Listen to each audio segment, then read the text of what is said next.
সংবিধান সংস্কারের প্রসঙ্গে আমি আপনার কাছে জানতে চাইতে পারি যে আপনাদের গঠনতন্ত্র পড়ে আমি যতটুকু বুঝেছি বা আপনাদের কথা শুনে আমি যতটুকু বুঝেছি যে আপনারা আসলে কোরআন এবং রসুলের বাণী ছাড়া অন্য কোনোভাবে অন্য কোনো কিছুই আপনারা মানে আপনাদেরকে পড়লে আরেকটু পরিষ্কার হবে যে আবারও বলি কেবল আল্লাহ তাআলার বিধানকেই একমাত্র হিদায়াত হিসেবে মানিয়ে নেওয়া, আল্লাহ তাআলার দেওয়া শরীয়তের বিপরীতে যাবতীয় নিয়ম নীতি পন্থা পদ্ধতিকে প্রত্যাখ্যান করা। এখনকার যে গণতান্ত্রিক সিস্টেম, সংবিধানের সিস্টেম, সেটা তো অনেকটা ওয়েস্টার্ন ডেমোক্রেসি বা যেটাকে আমরা বলি যে ওয়েস্টমিনিস্টার ডেমোক্রেসি, সেইটার আদলে অনেকখানি করা। তো সেইটা কি আপনাদের সাথে সাংঘর্ষিক না? আপনারা যদি এটা পরিবর্তন করেন আপনাদের মতের সাথে আর কি? না, মোটেই না। মতে পরিবর্তন করেন তাহলে কি আপনাদের মতো করে সংবিধান পরিবর্তন হবে না কি? না, আমি আগেই বলেছি যে প্রত্যেকটা দলের এক একটা আদর্শ থাকবে, এটা খুবই স্বাভাবিক। একটা পলিটিক্যাল আইডিওলজি তার থাকবে, সবার আছে। সংবিধানটা কেমন হবে? যে যারটা ভেন্টিলেট করবে। Democracy itself not a ism, এটা একটা প্রসেস। আপনি ইজমে যাবেন, মানুষের কাছে আপনার প্রোডাক্ট আপনি ফ্লোট করবেন, আপনার বক্তব্য আপনি তুলে ধরবেন, আপনার আদর্শ আপনি তুলে ধরবেন। বেশিরভাগ জনগণ যখন আপনার আদর্শকে সাপোর্ট করবে তখন স্বাভাবিক কারণেই বুঝতে হবে যে এই দেশের মানুষ এটাই চাচ্ছে, যে আদর্শটাই চাচ্ছে। ওকে, আমার আদর্শ যতদিন পর্যন্ত বেশিরভাগ মানুষ সাপোর্ট করবে না, আমাকে ধৈর্য ধরেই সেই পথে থাকতে হবে। ইসলামের ডেমোক্রেসির জায়গাটা কেমন? মানে ইসলাম কি, আপনি মদিনার কথা বলছিলেন, আমাদের রসুল সাল্লাল্লাহু আলাইহি ওয়াসাল্লাম বা তার পরে যেসব খলিফা অন্তত 4-5 যেভাবে নির্বাচিত হয়েছিলেন বা যেভাবে ইয়েতে বসছিলেন, সেটি কি গণতান্ত্রিক উপায়ে নির্বাচিত হয়েছিলেন তারা? অবশ্যই অবশ্যই। তারা তখন যারা মানে সমাজে মতামত দেওয়ার মতো সেই পর্যায়ের লোক ছিলেন, তাদের সকলকে নিয়ে তারা বসেছেন মসজিদে নববীতে অথবা অন্য কোনো জায়গায় বসে তাদের অধিকাংশের মতের ভিত্তিতেই অ্যাপয়েন্টমেন্ট গুলো হয়েছে। আপনি তাই মনে করছেন? তাই মনে করছেন, এটাই ফ্যাক্ট, এটাই হিস্ট্রি। তারপরে যখন আব্বাসীয় উমাইয়া বা ওসমানিয়ারা দেখেন আমাদের দেশে, জি না সেটা তো আমি খেলাফতে নিচ্ছি না, আমি খেলাফতের যুগটা বলতেছি। এরপরে ধরেন যখন হলো, এই খলিফা যখন কেউ হয়ে গেলেন, তিনি কিন্তু অ্যাবাভ অল ইন অল হইতে পারলেন না। এই ধরনের বহু ঘটনা আছে। আমি এখন কথা লম্বা হবে, সেই উদাহরণ আমি দিচ্ছি না। বহু ঘটনা, মানুষ সেখানে হাইলি ডেমোক্রেটিক রাইট এক্সারসাইজ করেছে, আলহামদুলিল্লাহ। আচ্ছা, এটা যদি আমি বাংলাদেশের এইটাকে একটু বলি যে আপনাদের গঠনতন্ত্রে ইসলাম প্রচার, ইসলামের দাওয়াত, ব্যক্তি জীবনে ইসলাম চর্চার বিষয়টা নিয়ে বারবার বলা হয়েছে। এক্ষেত্রে বাংলাদেশের অমুসলিম নাগরিকদের জন্য বা যারা ইসলাম বিশ্বাস করবে না তাদের জন্য জামাত ইসলামী রাজনীতি করার সুযোগটা আপনি কেমন দেখেন? আদৌ কোনো সুযোগ আছে কিনা? আমি পড়ছিলাম গঠনতন্ত্র, সেখানে আমি দেখতে পাচ্ছিলাম যে তারা সকল কিছু মেনে নিলে বড়জোর সহযোগী সদস্য হতে পারবেন। এটা বাংলাদেশের সংবিধানের সাথে সাংঘর্ষিক হবে না? বাংলাদেশের সংবিধান বলছে সবার জন্য অধিকার সমান হবে, কিন্তু আপনারা বলছেন যে মানে তারা আসলে একটা নির্দিষ্ট পর্যায় পর্যন্ত শুধু যেতে পারবে। এইটাকে আপনি একটু সাংঘর্ষিক মনে করেন?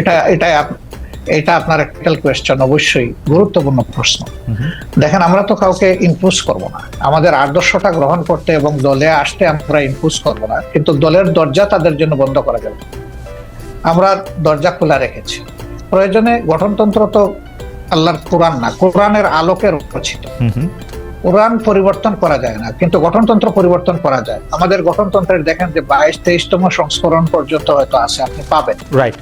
তার মানে কি? তার মানে হলো আগের যে জিনিসটা আমরা মনে করেছি পরিবর্তন করা দরকার, মূলনীতি ঠিক রেখে যুগের চাহিদাকে অ্যাড্রেস করা দরকার, সেটা আমরা করেছি। হবে, সবগুলাই হবে, অ্যাকোমোডেশন হবে, কোনো সমস্যা হবে না ইনশাআল্লাহ।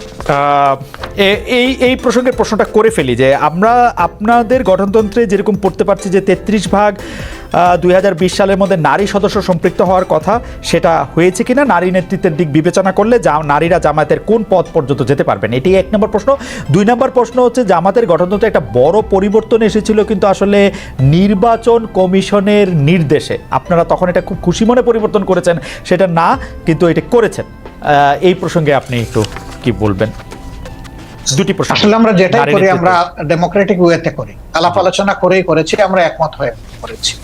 2 নম্বর হচ্ছে নারী মানে কোটার প্রপোর্শনের যে বিষয়টা বলেছেন, আমরা 33 না, আলহামদুলিল্লাহ এখন নারীদের প্রপোর্শন হচ্ছে 44% আমাদের সংগঠন, এবং তারা আমাদের কেন্দ্রীয় সুরায় আছেন, কর্ম পরিষদে আছেন, সব জায়গায় তারা আছে। আচ্ছা, একটি গ্রহণযোগ্য নির্বাচন অন্তর্বর্তী সরকারে করতে হবে। একটি জনপ্রিয় প্রশ্ন এরকম যে আপনারা আওয়ামী লীগকে নির্বাচনে অংশ নিতে দেওয়ার পক্ষে নাকি বিপক্ষে? আওয়ামী লীগ আপনাদের কোনো রাজনৈতিক স্পেস না নিলেও আপনি আওয়ামী লীগের নাম উল্লেখ না করে কোনো ধরনের জুলুম না করার কথা ঘোষণা দিয়েছেন। অনেকে বলেছেন যে এই ঘোষণা না দেওয়ার কে আপনি, এই প্রসঙ্গেও যদি একটু আপনি বলেন।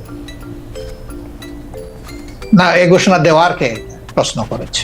জি, আসলে আমি আওয়ামী লীগের নাম নাই, আর আওয়ামী লীগকেও আমি ইন্ডিকেট করি। শুধু আওয়ামী লীগ আমাদের উপরে জুলুম করে নাই, আরো অনেক পক্ষ আমাদের উপরে জুলুম করেছে। দল হিসাবে আমাদের উপরে যে জুলুমটা করা হয়েছে, যেমন ধরেন আমাদের নিবন্ধন কেড়ে নেওয়া হয়েছে, আমাদের প্রতীক কেড়ে নেওয়া হয়েছে, আমাদের অফিসগুলা সিলগালা করা হয়েছে, আমাদের শেষ পর্যন্ত তারা দিশাহারা হয়ে আমাদেরকে নিষিদ্ধ ঘোষণা করেছে। এই যে কাজগুলা দলের উপরে যে জুলুম করেছে, আমরা বলছি যে এটা প্রতিশোধ আমরা নেব। কারণ প্রতিহিংসার জন্ম নেই, আর প্রতিশোধ যখনই নিতে যাব তখন আইন হাতে তুলে নেওয়া হয়। আমরা আইন হাতে তোলার নেওয়ার ব্যাপারে আমরা বিশ্বাসী না। কিন্তু সাথে সাথে এই কথাটা আমরা বলেছি যে ভিকটিম এবং ভিকটিম ফ্যামিলি যদি আইনের আশ্রয় নেয়, এটা তাদের রাইট ন্যায় বিচার পাওয়া, তাহলে আমরা তাদেরকে সর্বাত্মক সহযোগিতা করবো। আমরা স্ট্যান্ড থেকে সরিনি, আমাদের স্ট্যান্ড আছে। এখানে আওয়ামী লীগের নামও নেওয়া হয়নি, আওয়ামী লীগকে ইন্ডিকেটও করা হয়নি।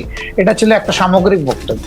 আমার এই বক্তব্যটাকে টুইস্ট করা হয়েছে যে জামাতের আমির আওয়ামী লীগকে ক্ষমা করে দিয়েছেন এবং সাধারণ ক্ষমা ঘোষণা করেছেন। প্রথমটা তো নাই, দ্বিতীয়টা করার আমি কে? একটা রাষ্ট্রের সাধারণ ঘোষণা করার একমাত্র ব্যক্তি হচ্ছেন রাষ্ট্রপ্রধান, যিনি অর্থাৎ প্রেসিডেন্ট। তিনি ছাড়া প্রধানমন্ত্রী এটা পারেন, আর কেউই পারে না। আমি কে এটা করার? আমার তো কোনো অধিকার নাই। বরঞ্চ আমরা বারবার বলে আসছি যে যাদের উপরে জুলুম হয়েছে, যারা ক্ষতিগ্রস্ত হয়েছে, নিহত আহত গুম হয়েছে, তার সম্পদ হারা হয়েছে, চাকরি হারা হয়েছে, তারা অবশ্যই মামলা করবে এবং তাদেরকে আমরা সঙ্গত সহযোগিতা করব। আচ্ছা, এইটি অবশ্য আমাদের একটি প্রশ্ন, কারণ হচ্ছে যে পত্রপত্রিকায় যেটি ছাপা হলো আওয়ামী লীগকে ক্ষমা করে দেওয়ার ঘোষণা জামায়াতের আমিরের, অনেকেই বলেছেন যে আপনি হয়তো খোলা মনে সাদা মনে সেই ক্ষমাটি ঘোষণা করতেই চেয়েছেন, কিন্তু পরে যখন আপনার দলের লোকেরা বা আপনি ফিরে গিয়ে চাপের মুখে সেটি আবার একটু বক্তব্য অন্যরকম করছেন। বিষয়টি কি ঠিক? মোটেই না, আমি মোটেই না। আমার বক্তব্য টুইস্ট করা হয়েছিল, সেটাকে আমি ক্লিয়ার করেছি। কোনো চাপও ছিল না আমার উপরে, এবং আমি এখানে কোনো হীনমন্যতায় ভুগিনি। আমি যা ভালো মনে করেছি, খোলা মনে সেটি বলেছি। আচ্ছা, আরেকটি প্রশ্ন আসতে চাই, সেটা হচ্ছে বৈষম্য বিরোধী যে ছাত্র আন্দোলন। ইন্টারাপ্ট করবো। আপনি বলেছিলেন যে আওয়ামী লীগ নির্বাচনে আসুক, তারা রাজনীতি করুক, এটা আমি চাই। জি, আগে আওয়ামী লীগকে ডিসিশন নিতে হবে তারা আসলেই রাজনীতি করবে কিনা, তারা আসলেই রাজনীতি চায় কিনা। কারণ তারা যখনই ক্ষমতায় গিয়েছে তখন তো তারা রাজনীতির বাইরে চলে গেছে। প্রথম পিরিয়ডে শেখ মুজিব সাহেব জীবিত থাকা অবস্থায় তো তিনি বহুদলীয় গণতন্ত্রকে একদম শেষ করে দিয়ে একদলীয় বাকশাল কায়েম করেছে। আওয়ামী লীগ যখনই ক্ষমতায় এসেছে সেই জিনিসটাই এস্টাবলিশ করার চেষ্টা করছে। এবারও তারা কিন্তু সে পথেই হাঁটছিল, এবং তাদের নেতারা বলতেন যে আমরা বাকশালের চেতনা অন্তরে ধারণ করি। সাংঘাতিক কথা। বাকশালের চেতনা যদি ধারণ করেন তো আওয়ামী লীগের নামে রাজনীতি করেন কেন? তাহলে তো তাদের সাহস করে বাকশালের নামেই রাজনীতি করতেন, দেখতেন যে জনগণ তাদেরকে কিভাবে রিসিভ করে। সেটা তো তারা করেননি। এই জন্য আওয়ামী লীগ আদৌ রাজনীতি করবে নাকি ফ্যাসিজম করবে, আগে আওয়ামী লীগ ডিসিশন নেবে। আচ্ছা, এই প্রসঙ্গে আমি একটু জানতে চাই, 96 সালে যখন বিএনপির বিরুদ্ধে আপনারা তত্ত্বাবধায়ক সরকার কায়েম করার জন্য আন্দোলন করছিলেন, তখন কি আওয়ামী লীগের সাথে আপনারা জোটবদ্ধ হয়ে রাজনীতি করেছিলেন? না না, আমরা কোনো জোট গঠন করিনি। তবে মাঝে মধ্যে তাদের সাথে আমাদের যৌথ সভা হয়েছে, কিন্তু কোনো জোট আমরা করিনি। আর সেই ইস্যুটাও দেখেন, সেটা ছিল কেয়ারটেকারের ইস্যু। আগামীতে যদি আরো একটি যৌক্তিক ইস্যু আপনাদের সামনে আসে, আপনারা আওয়ামী লীগকে সাথে নিয়ে এরকম করবেন কিনা? না, আমরা আওয়ামী লীগকে সাথে নেইনি। আওয়ামী লীগ আমাদের ইস্যুতে এসে পরে শরিক হয়েছে, এবং শরিক হইতে গিয়ে তারা আমাদের ইস্যু হাইজ্যাক করতে চাইলেন। স্বয়ং শেখ হাসিনা বলে ফেললেন যে এটা তার মানুষ, মানে তার ব্রেইনের প্রোডাক্ট, ব্রেইন চাইল্ড এই কেয়ারটেকার সরকার। মানুষ হাসলো এটা নিয়ে, যে এর 2 বছর আগে জামাত ইসলামের পক্ষ থেকে Abbas Ali Khan on behalf of professor Golam Azam, তিনি কিন্তু এই কেয়ারটেকারের ফর্মুলা জাতির সামনে উত্থাপন করেছিলেন একটা জনসভার মাধ্যমে। আওয়ামী লীগ 2 বছর পরে এসে বলে যে এটা তাদের আবেদন। আমরা হাসলাম। তা আওয়ামী লীগের এইরকম ক্রেডিট হাইজ্যাক করার আরো বহু ইতিহাস আছে, সেটা বলতে গেলে অনেক সময় লাগবে। আমরা যেহেতু যে প্রশ্নটি করেছিলাম, আবার দেন একটু দেখি তারা কি বলে। হ্যাঁ, না ঠিক আছে, আমরা আবারও নিশ্চয়ই এটি আবার জানতে চাইবো যে আমরা আরেকটি করব যে এটি আসলে উনার বক্তব্য নয়, বা উনার বক্তব্যকে একটু মোচড় দেওয়া হয়েছে, যেটি ডক্টর শফিকুর রহমান একটু না, ভালোই মোচড় দেওয়া হয়েছে।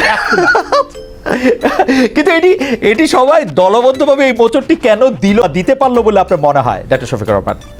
আমাদেরকে সবাই খুব ভালোবাসে, তো এই জন্য আমাদের নিয়ে কসলাইতেও ভালো হয়। আপনাদের সবাইকে ভালোবাসা, কসলাইতেও ভালোবাসা। আচ্ছা, এটি একটু জানতে চাইবো যে আপনার কাছে, যে বৈষম্য বিরোধী ছাত্র আন্দোলন রাজনৈতিক প্ল্যাটফর্ম জাতীয় নাগরিক কমিটি গঠন করেছে। আপনি জানেন যে সমন্বয়কেরা জেলায় জেলায় মত বিনিময় সভা করছেন, তারা রাজনৈতিক দল প্রতিষ্ঠার দিকেই যাচ্ছেন বলে মনে হচ্ছে। বিএনপি এর মধ্যে বিষয়টি স্পষ্ট করেছে যে তারা এটি ভালোভাবে দেখছে না। আপনাদের দল কিভাবে দেখছে? আসলে তারা এখনো বলে নাই যে তারা দল গঠন করবে। একবার বলেছিল 2 মাসের মাঝে একটা দল গঠন করবে, পরবর্তী পর্যায়ে তাদের সমন্বয়করা আবার বলেছে যে না, এরকম কোনো সিদ্ধান্ত আমরা নেইনি। আর নাগরিক কমিটি গঠনের ব্যাপারে তারা উদ্দেশ্য বলেছে যে আমরা এটা কোনো দল নয়, কোনো রাজনীতির প্ল্যাটফর্ম নয়, বরঞ্চ সরকারকে বিভিন্ন দিক থেকে আমরা একটা প্রেসার গ্রুপ হিসাবে কাজ করব, যাতে কোনো সরকার ডাইনে বাগে ডিবেট হচ্ছে না পারে। তারা যদি এতটুকুতে থাকে তাইলে আমার কোনো মন্তব্য নাই।